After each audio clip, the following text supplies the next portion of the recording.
피해자 치료비, 간병비, 치료 부대 비용에 대한 지원 확대를 추진하기로 했습니다. 현재 연간 1,500만 원, 총 5천만 원을 초과할 경우에는 특별 결의를 통해 추가 지원이 가능한데 이 같은 특별 결의를 더욱 활성화하기로 했습니다. 아울러 이 부분에서 당은 필요할 경우에 전액 지원하는 방안도 검토해 줄 것을 정부에 요청했습니다. 또 피해자에게 체계적인 지원을 제공하는 원스톱 솔루션 센터를 신설하고 범죄 피해자 지원 센터에 원스톱 지원 전담 인력 배치도 추진하기로 했습니다. 둘째, 범죄 발생 억제 방안과 관련해서 말씀드리겠습니다. 정신질환자 보호를 강화하고 치안 강화도 확대해 나가겠습니다. 사법 입원제 도입 여부와 관련해서 관계부처 합동 TF를 통해서 도입 여부를 포함해 구체적인 논의를 해 나가기로 했습니다. 자타해 위험이 있는 고위험 정신질환자에 대해서는 실효성 있는 입원 방안을 마련하기로 했습니다. 또한 정신질환자의 위험 행동에 대해서는 신속히 대응하기 위해서 정신응급 합동대응센터를 지자체와 협력하여 전 시도에 확대하는 방안을 추진키로 했습니다.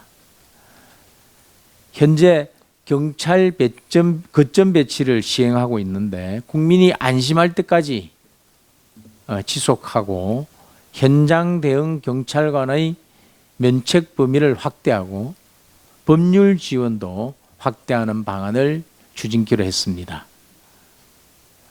아울러 자율방범대 활성화를 위해서 지원을 더 늘리고 둘레길 등 범죄 취약 지역에 CCTV를 확대 설치하기로 했습니다.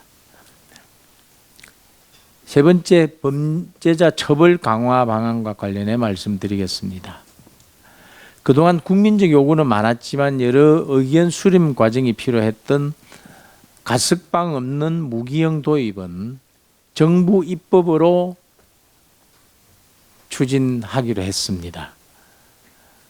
그리고 공중협박죄, 공공장소 흉기 소지죄는 사안의 시급성을 감안해서 의원 입법으로 추진하겠습니다.